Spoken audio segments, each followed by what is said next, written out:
주일이면서 우리 고유 명절인 설을 우리가 맞이하고 있습니다. 설은 음력이기 때문에 오늘 다시 음력으로는 1월 1일이 되는 것입니다. 한국은 음력 문화를 함께 지키기 때문에 우리는 두 번의 새해를 맞이하게 되는 거죠.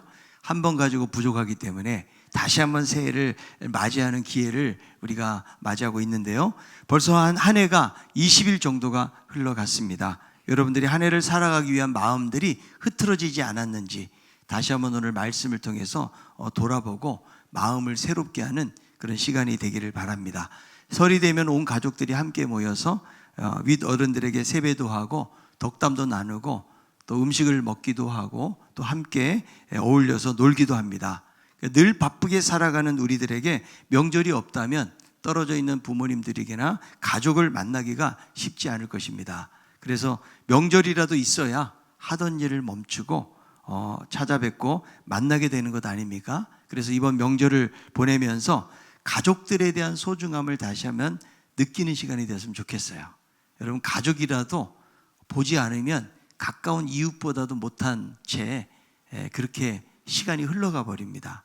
그래서 우리가 늘 한정된 시간들 속에서 우리 가족들도 만나고 있다는 사실을 기억하면서 서로를 좀 소중히 여기고 사랑하고 또 섬기는 그런 귀한 시간이 되기를 바랍니다. 자, 우리가 지난 시간에는 한 율법사가 예수님에게 와서 가장 큰 계명이 무엇인지를 물었는데 상당히 어려운 질문을 하고 있는 것입니다.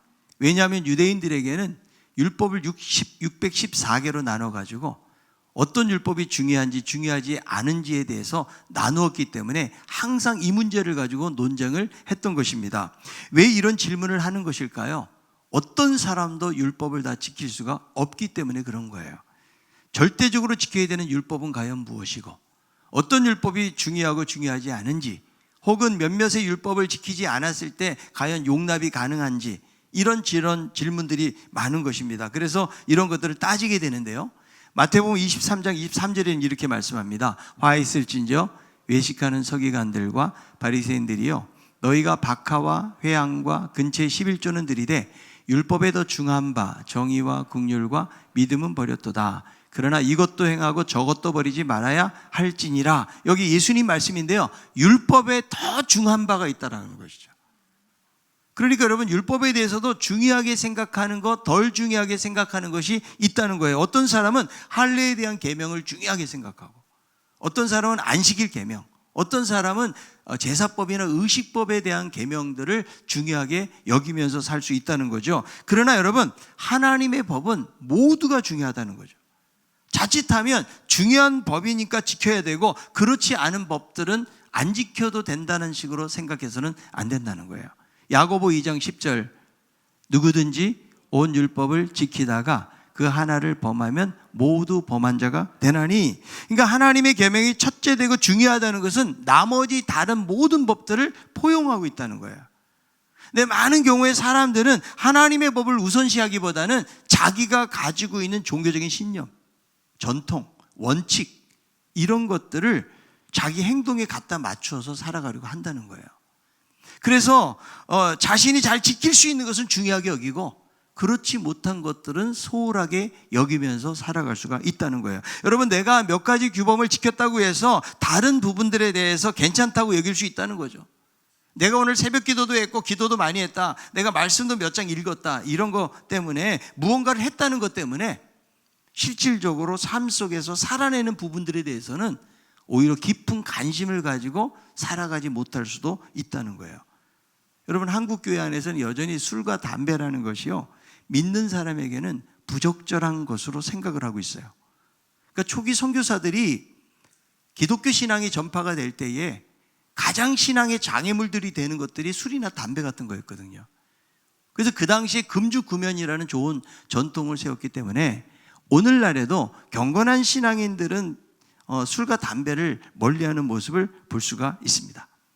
물론 여기에 대한 기준들이 많이 달라지기는 했겠지만 내가 그래도 술 한두 잔 정도, 이 정도는 괜찮다고 여기는 사람이라고 할지라도 평상시에 내가 신실하게 여기고 있는 그 사람이 만약에 술을 한잔 하고 있다고 그러면 아마도 충격을 받을지도 몰라요. 제가 만약에 길 다니면서 담배를 피우고 다닌다는 사실을 보면 여러분 시험에 들겠어요? 안 들겠어요?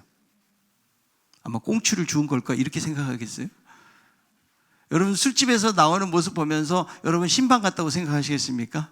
아마도 이상한 생각을 하고 시험에 들는지도 모르겠는데, 제가 여러분 한 번은 동네 사람들이 모이는 장에 갔어요. 거기 먹는 것도 팔고 술도 팔고 이런 곳인데, 근데 지나가다가 우연히 보니까 우리 교회 집사님 한 분이 한잔하고 계시더라고요. 제가 모른 체하고 지나갔습니다. 그리고 내가 다시는 그런 데는 자세히 들여다보지 말아야겠지, 이런 생각을 하고 제가 지나간 적이 있는데요. 과거 부목사 시절에 어느 가정에 축하할 일이 있어가지고 신방을 갔는데 제가 아는 집사님이에요. 근데 얼굴이 벌게요. 이분이 친척으로 그 집에 오셨다가 제가 신방을 간 걸 모르고 저를 만나게 되었으니까, 목사가 왔으니까 도망가지도 못하고 너무 멋쩍은 얼굴로 저와 인사를 나눴던 그런 기억이 있는데요. 우리가 하나님을 잘 섬기는 자리로 나아가기 위해서는 세상의 문화에 흠뻑 빠져서는 안 된다는 거죠. 이사야 55장 2절은 이렇게 말씀하는데요. 너희가 어찌하여 양식 아닌 것을 위하여 을을 달아주며 배부르게 하지 못할 것을 위하여 수고하느냐. 내게 듣고 들을지어다. 그리하면 너희가 좋은 것을 먹을 것이며 너희 자신이 기름진 것으로 즐거움을 얻으리라.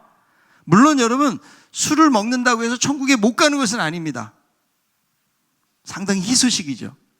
그러나 빨리 갈 수 있다는 사실을 기억할 수 있길 바랍니다. 자, 그렇다면 저 이런 생각을 해봤어요. 술과 담배를 안 한다고 해서 그 사람이 꼭 경건한 사람인가? 술, 담배는 안 하지만 삶에서 덕이 안 되고 믿는 사람다운 삶을 살지 못하는 경우도 많이 있다는 거죠. 그런데 이 사람에게는 술, 담배 안 하는 것이 신앙의 가장 중요한 요소로 여기고 있기 때문에 내가 술, 담배 안 한다는 사실만으로 내 스스로를 경건한 사람이라고 얼마든지 생각하면서 살아갈 수가 있다는 거예요. 술, 담배는 안 하는데 예배도 제대로 안 드리고 헌금도 안 해요. 술, 담배는 안 하는데 공동체 안에서 다른 사람들을 무시하고 힘들게 합니다.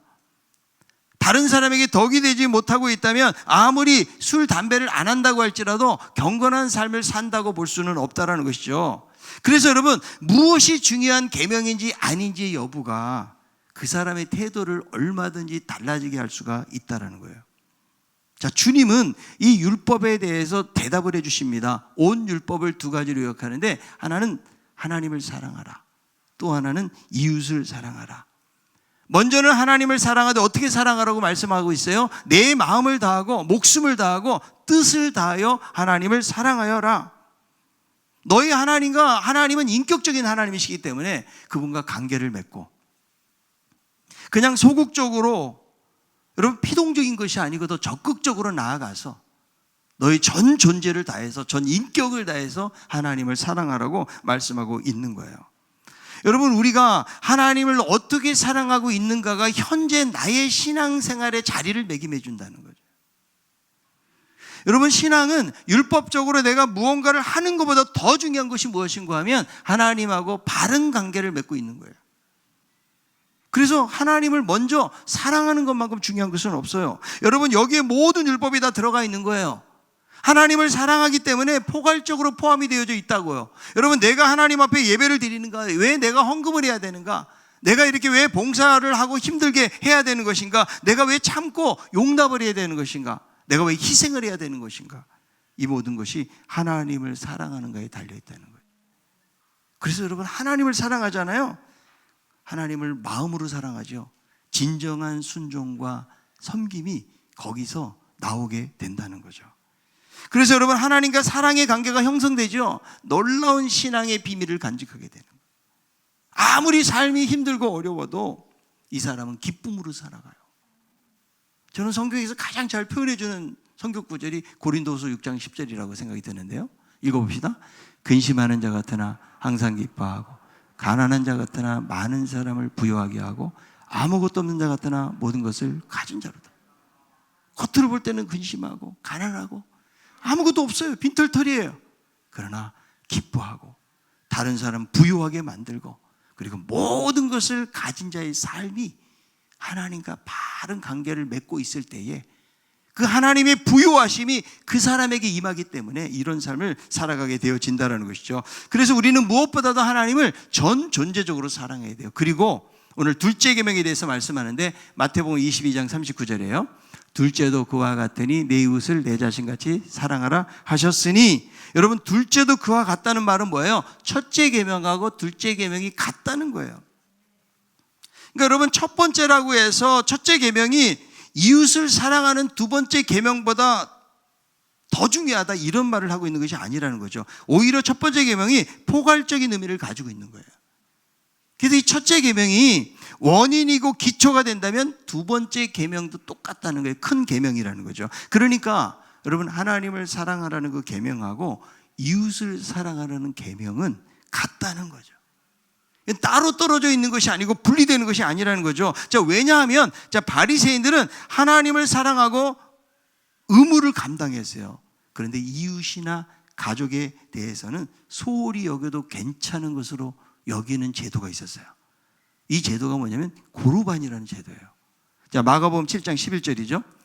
너희는 이르되 사람이 아버지에게나 어머니에게나 말하기를 내가 드려 유익하게 할 것이 고르반 곧 하나님께 드림이 되었다고 하기만 하면 그만이라 하고, 여기서 이 고르반이라는 말이 뭐냐면 하나님께 드리기 위해서 구별되어진 헌물을 말하는 거죠.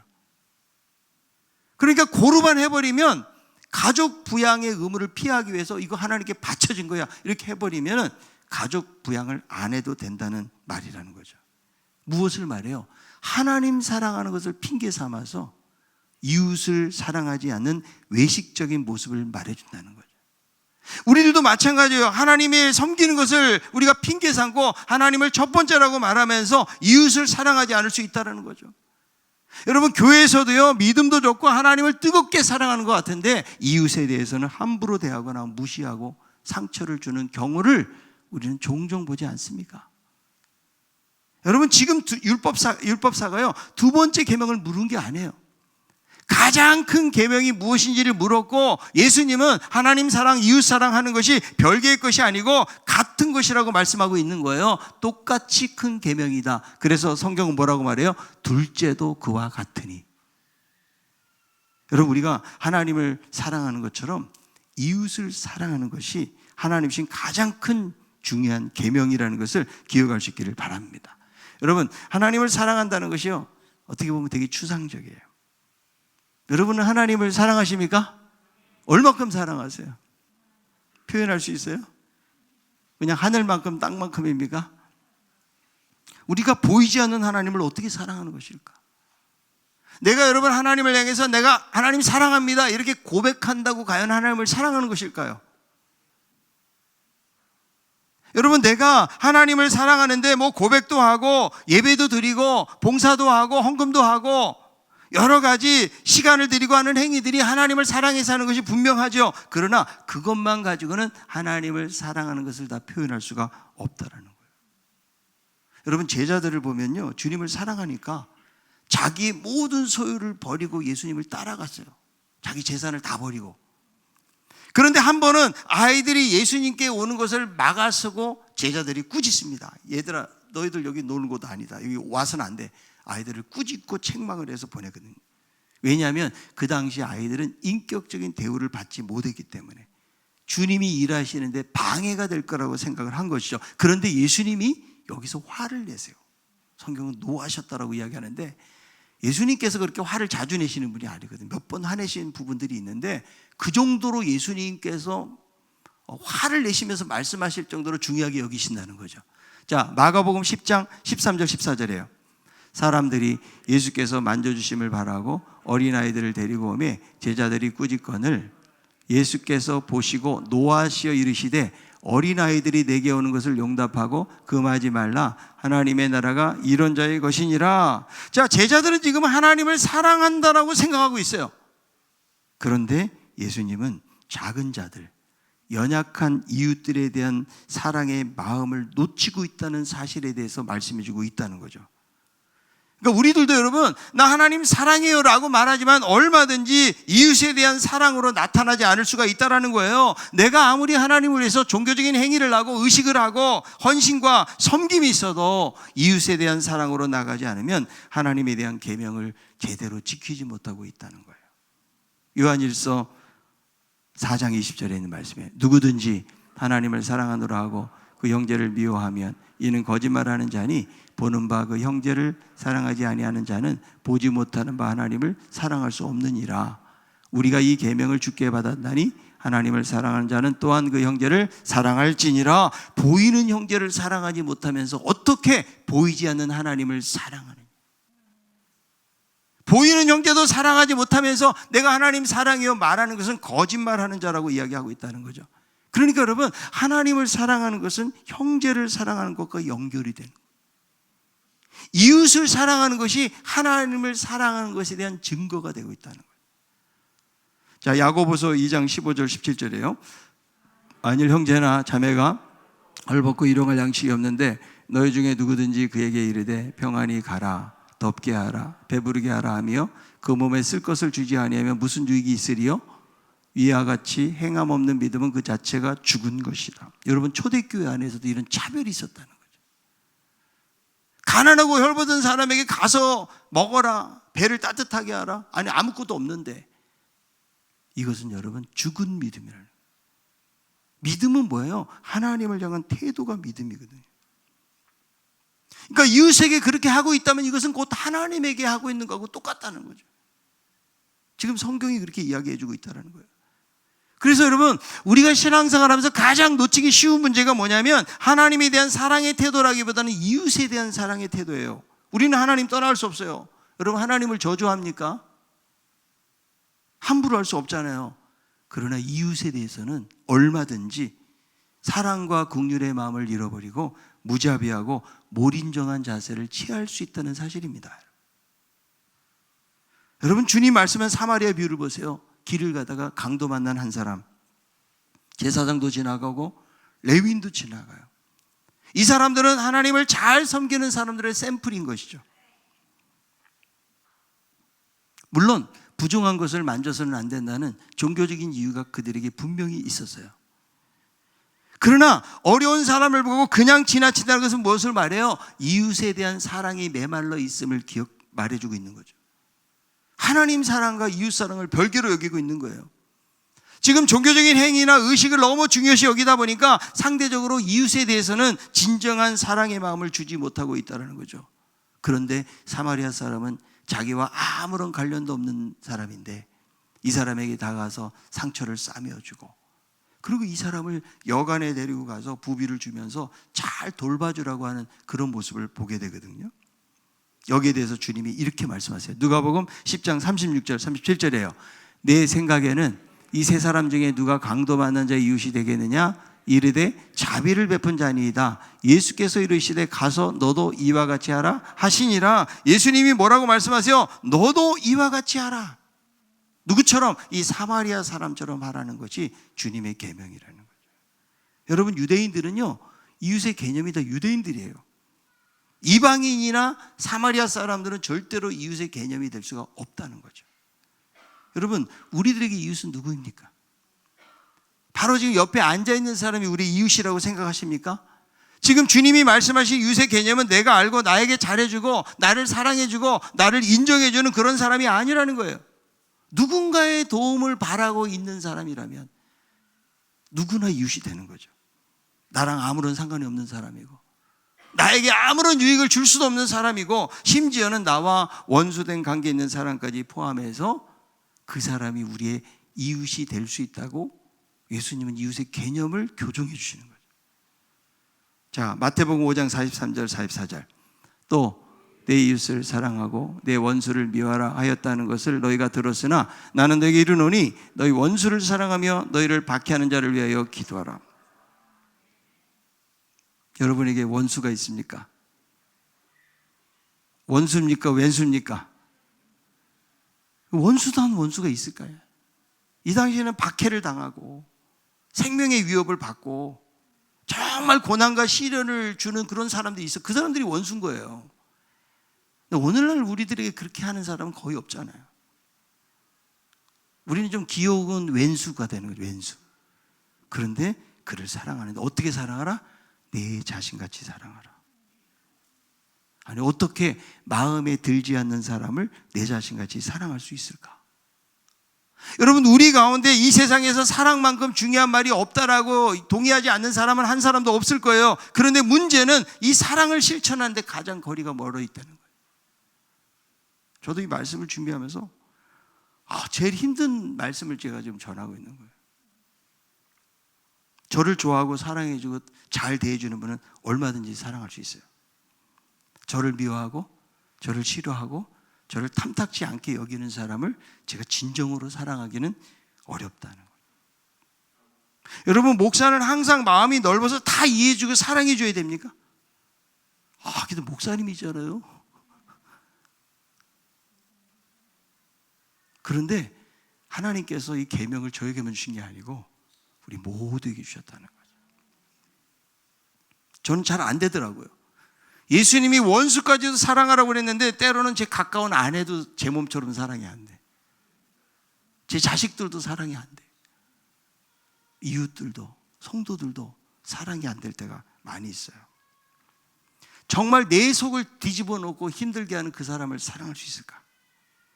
한 번씩 내 비위를 건드리고 부주의해서 나를 무시하거나 인정해주지 않는 그 사람을 사랑할 수 있을까? 나에게 손해를 끼치고 나를 뒤에서 험담하고 미워하는 그 사람을 진정으로 사랑할 수 있을까?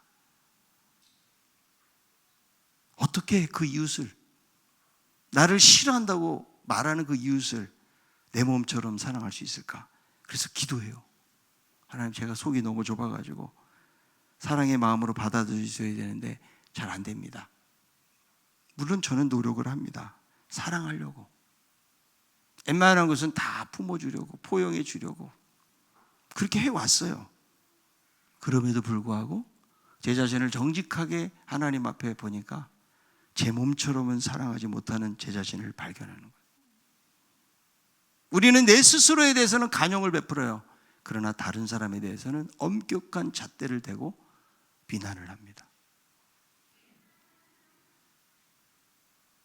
왜 그럴까요?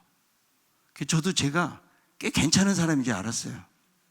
아무도 아멘을 안 하시고 동의도 안 하시는데, 그런데 저를 알아갈수록 참 속이 좁은 인간이더라고. 부족한 인간인 것을 제가 스스로 깨닫는 거죠. 작은 일에도 상처가 되고 섭섭함이 생기고 억울함이 생기고 화가 나기도 하고 말이죠. 이런 일들이 목회를 하다 보니까 보이지 않게 그런 일들이 다가오는 것을 보게 되거든요. 그러면서 제가 깨닫는 복음의 원리는 뭔가 하면, 나는 내가 생각하는 것보다 훨씬 악한 인간이구나, 이걸 깨달았어요. 근데 저만 깨닫긴 너무 억울하기 때문에 같이 해봅시다. 나는 내가 생각하는 것보다 훨씬 악한 인간이다. 여기에 아멘이 나와야 되는 거예요. 그렇지 않아요? 주님은 내 몸처럼 사랑하라고 그랬는데, 여기서 이 사랑이라는 말은요, 그냥 철저히 비이기적인 사랑을 말하는 거예요. 그 사랑. 그러니까 성령의 도우심이 있을 때 가능한 사랑을 말해주고 있는 것 같아요. 인간의 결단으로 안 되더라고요, 이게요. 여러분, 알바니아 태생의 한 여인이에요. 정말 평범한 사람이에요. 대학을 다닌 적도 없고 결혼한 적도 없고 자기 차를 가져본 적도 없는 사람. 죽어가고 가난한 사람들을 도와주면서 믿음을 실천했던 사람이에요. 인도 캘커타에서 사랑의 선교회를 설립해가지고 가난한 자, 병든 자, 장애인들, 고아들, 수많은 사람들에게 필요를 충족시켜 줬거든요. 우리가 잘 아는 마더 테레사 이야기인데요. 그 사람이 존경받는 이유가 뭘까요? 사랑의 실천을 했다는 거예요. 오늘날 사랑에 대해서 이야기하고 수많은 말들이 떠돌아다니지만 실질적으로 정말 힘들고 어려운 사람의 사랑의 실천자로 산다는 거 결코 쉽지 않다는 거예요. 여러분, 세상을 바꾸는 것은 지식이 아니에요. 우리의 경험으로 세상을 바꿀 거예요. 우리의 힘을 가지고 세상을 바꿀 수는 없어요. 여러분, 바로 사랑이에요. 이 세상을 살아가면서 가장 중요한 것이 사랑이기 때문에 예수님이 사랑을 외치시고 예수님은 십자가에서 자신의 사랑을 증명하셨다고. 여러분, 우리 가정에도 이 명절에 제일 필요한 게 사랑이 아닐까. 아무리 음식을 많이 하고 그렇게 앉아있으면 뭐예요? 서로 관계가 좋지 않다면 별로 준비한 것은 없어도 서로 사랑하고 위해주고, 여러분 이런 가정이 행복한 가정 아니겠어요? 저는 교회도 똑같다고 생각이 들어요. 교회는 여러분 화려한 건물이 결코 교회일 수 없어요. 여러분, 우리 안에 사랑이 우리 교회의 수준을 보여주는 거예요. 예. 그래서 뭐 대단한 우리 교회 뭐 재벌도 없고 뭐 위대한 정치인도 없어요. 다 서민들이고 가난하고 연약한 분들도 많아요. 그러나 그리스도의 사랑으로 충만한 삶을 산다면 저는 그 공동체가 하나님이 정말 기뻐하시는 공동체가 되고, 그 공동체가 생명의 공동체가 될 줄로 믿습니다. 우리 그것을 이루어 가자는 거죠.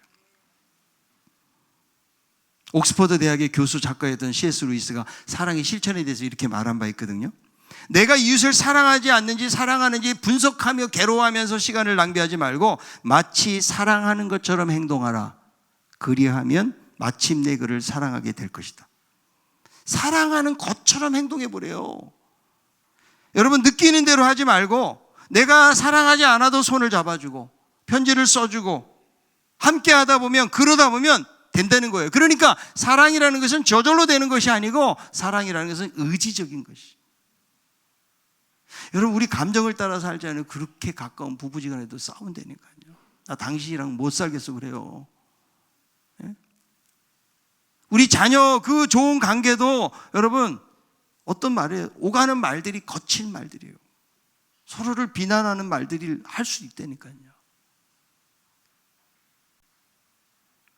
여러분, 꼭 사랑하는 느낌이 들어서 하는 게 아니라고요. 여러분, 그렇게 사람들이 사랑스러우세요? 아무도 말 안 하잖아요. 진짜 가까운 사람도 사랑스러워 꼴 보기 싫을 때가 있다니까. 그게 우리 사람의 마음이에요. 근데도 주님이 사랑하라고 그랬으니까, 야, 그래도 내가 사랑해야지. 여러분, 막 자녀들도 막 우격다짐으로 그냥 강요하고 이렇게 한다고, 여러분 책망하고 혼낸다고 자녀들이 변화되는 거 보셨어요?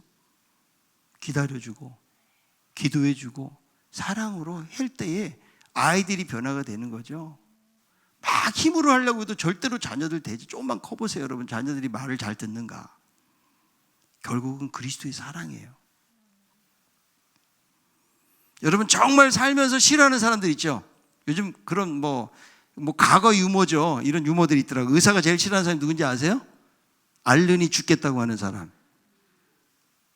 치과 의사가 제일 싫어하는 사람, 이 없으면 잇몸으로 살겠다고 하는 사람. 산부인과 의사가 제일 싫어하는 사람, 무자식이 상팔자라고 하는 사람. 한의사가 제일 싫어하는 사람, 밥이 보약이다. 변호사가 제일 싫어하는 사람, 법 없이도 살 사람이고요. 학원 강사가 제일 싫어하는 사람 누군지 아세요? 하나를 가르치면 열을 나는 사람. 여러분 누구를 싫어하십니까? 하나님은 바로 그 사람까지도 사랑하라고 말씀하세요. 자, 옆에 있는 사람 말해봅시다. 당신이 다 마음에 드는 건 아니지만 사랑하기로 작정합니다.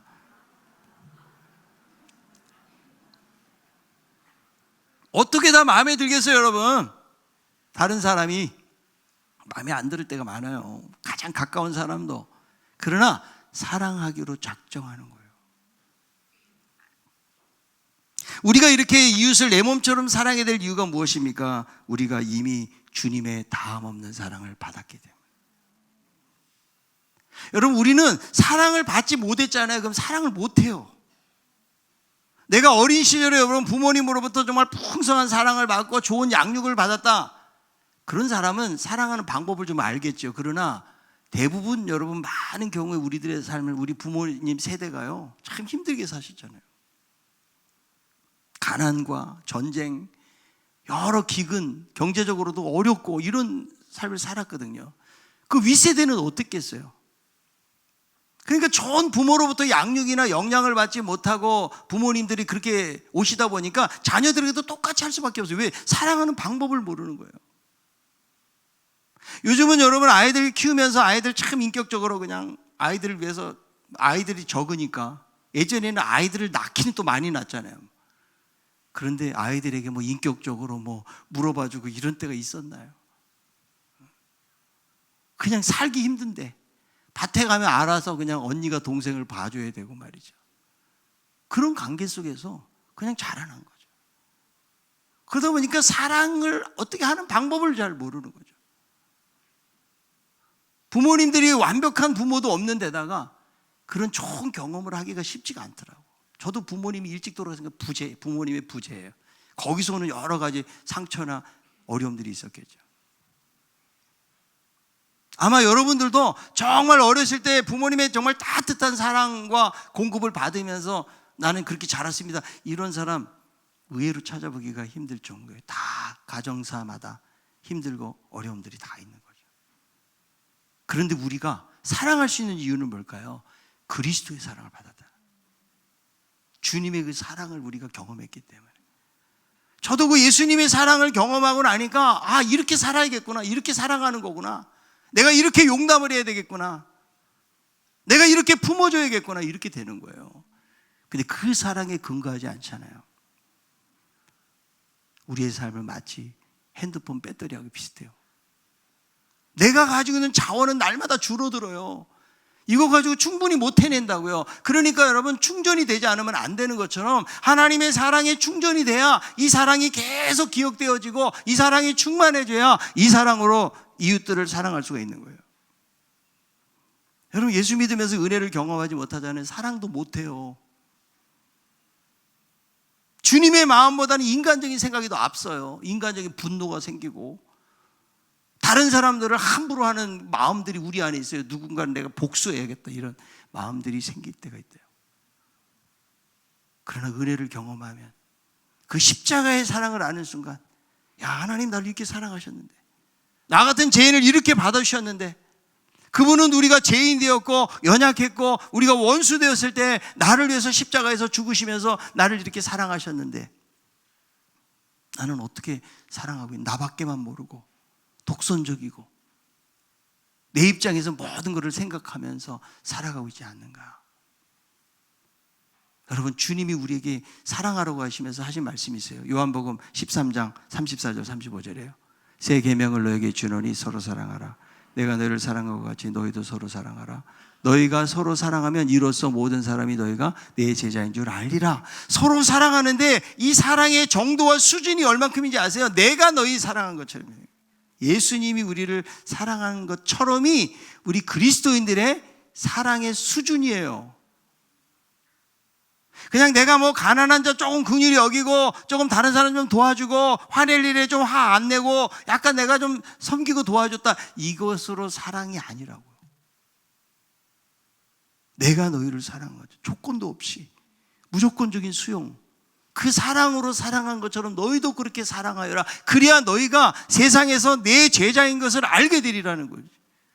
내가 예수님의 제자인 것을 알게 되리라가 종교적 행위가 아니라고요. 얼만큼 이웃을 사랑하느냐에 달려있다고 성경은 이야기하는 거죠.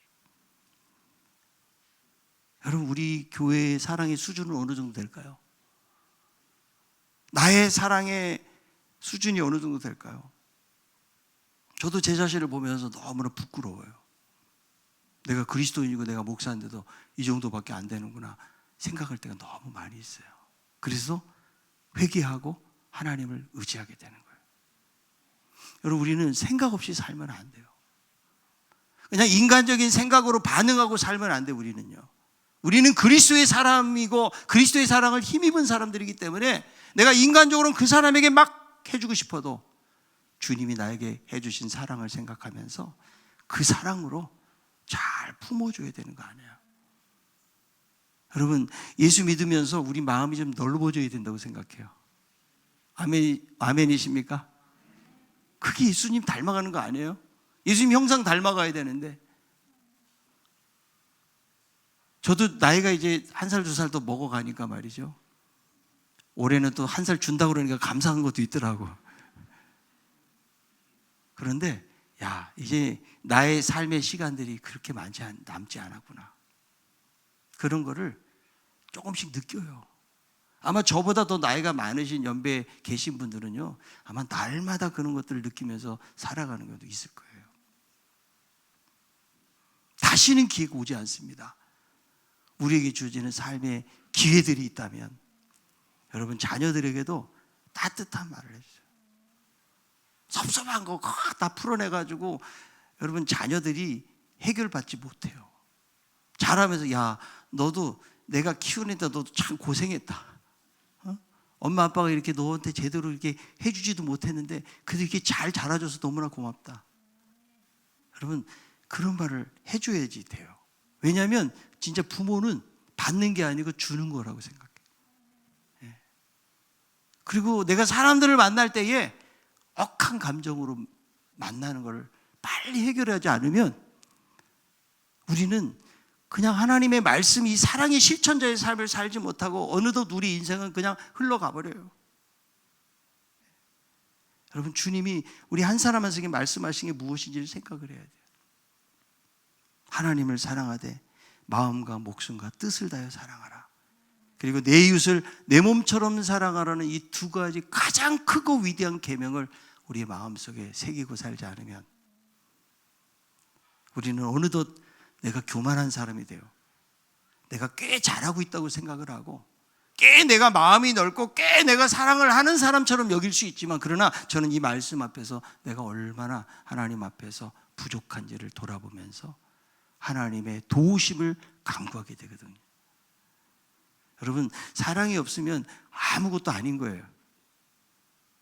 아무리 위대한 은사, 아무리 대단한 구제, 믿음 아무것도 아니라고 성경은 이야기해요.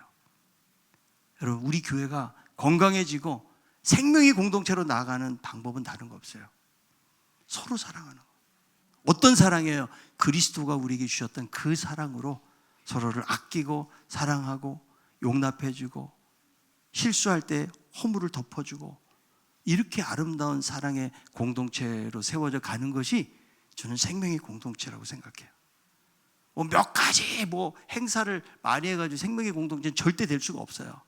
주시는 메시지에 정말 순종하고 정말 아름다운 사랑의 가정 공동체, 그 다음에 목장 공동체, 우리 교회 공동체를 이루어갈 수 있는 우리 모두가 다 될 수 있기를 바랍니다.